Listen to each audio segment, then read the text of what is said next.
Good morning and welcome to the Friday Financial Review. I'm Paul Griffiths. I'm a European financial planner. Now, thank you very much for continuing to support my YouTube channel, following my various videos I've been doing. This week we are doing our third part in investing as a resident of Spain. So last week we touched upon property as an asset class and what it costs to buy a property in Spain and the continued costs that one should always consider.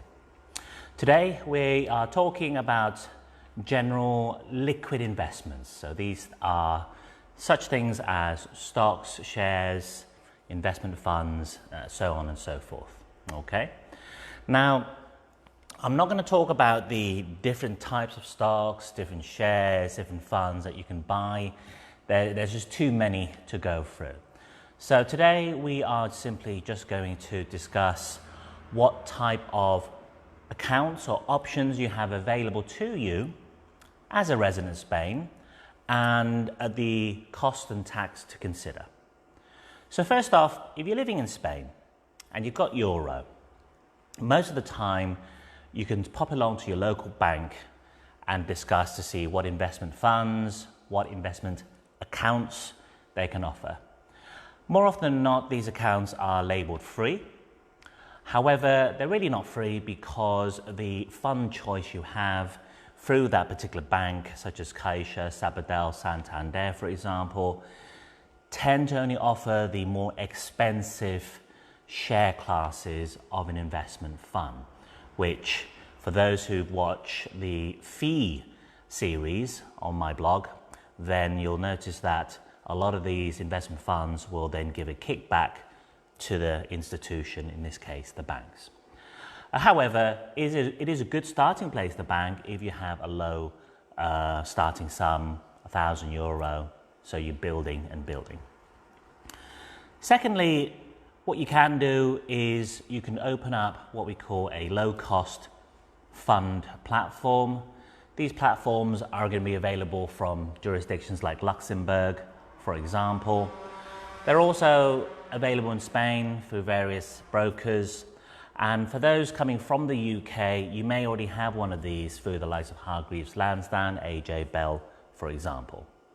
These are very much fit for purpose for what they are. They're very low cost. You manage it yourself. You don't need advice. Transactions are very, very cheap. And typically you have access to over 10,000, 12,000 different funds. Now, these are very good from a flexibility standpoint, but they can end up being quite expensive purely from an accumulation of wealth and taxes, because these accounts do not offer any tax efficiencies whatsoever. You buy, you pay a charge. You sell, when you sell, you realize a gain, you pay your taxes to Spain, 19%, 21%, through to 23%. Now, if of course you're doing various transactions throughout the year, then it can get quite costly, especially if you're not planning to if you're not planning to use those assets as income. Okay, so you end up paying taxes on these gains and you're not even spending it. Secondly, to consider, if these fund platforms are in Luxembourg, Ireland, Jersey, UK, you have a reporting obligation on your Modello 720, as you know. And if cumulatively all your investments in this case is in excess of €50,000, not only do you report all of your investments, but it's not simply reporting the overall value of each investment account. If you've got 10, 20, 30 different stocks, different investment funds, you have to individually report each item. So it can get rather cumbersome, and if you use an accountant, more often than not they will simply charge per line of reporting. It becomes a bit more expensive and time consuming. So that's the fund platform route. It is cheap, it is flexible, but you have reporting obligations and you pay taxes along the way, okay?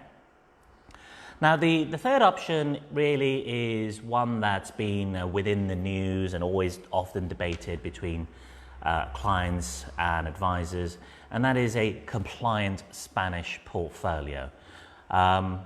Most people call them a Spanish portfolio bond. It's not a bond, okay? Not the way that we would consider what a bond is, like a government or corporate bond. It's basically an investment portfolio that is wrapped or linked as a life assurance product. Typically, these can be more expensive, certainly if you have sub 100,000 to invest. But they can be extremely useful, not only from a tax efficiency standpoint, but also to provide a far more tax mitigated environment from income standpoint, and also they go as far as providing a very suitable product or vehicle to pass down your assets to your loved ones, whether they're in Spain or further afield.